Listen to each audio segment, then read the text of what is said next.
Konnichiwa, konbanwa, minasan. So, ayun nga po ay sasagutin lang natin yung katanungan ni Sir Melvin at ni Ma'am Marife.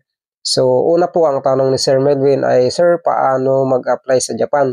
So, ang ibig niya po sigurong sabihin ay kung paano po makapag-apply ng trabaho dito sa Japan. So, para na rin po sa lahat ng ating kababayan na gustong makapagtrabaho sa Japan, so para po sa inyo itong video ito. So una, andito na po yung ARC Overseas Human Resources. Ito po yung agency na mapapromise ko sa inyo na lehitimo at ito din po yung agency na kung saan ito yung naging way natin at naging tool, no, yung ginamit ni God kung bakit nandito tayo ngayon sa Japan at kahit papano ay unti-unti po natin natutupad yung ating mga munting pangarap. So, shout out sa lahat na bumubuo sa ARC. Maraming salamat po sa inyo kung di dahil sa inyo hindi ko natutupad yung aking mga pangarap para sa aking pamilya at hindi ako nakarating ng Japan. So, yung agency po na to ay located sa Makati. Din nandito na rin po lahat ng personal recruitment staff, yung kanilang account, paki-contact po sila. Mababait po ang mga yan.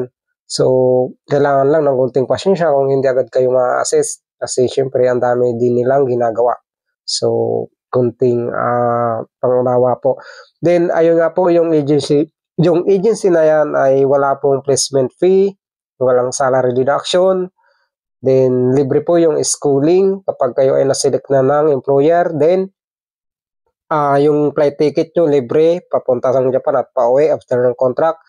Then, yung visa processing libre po lahat.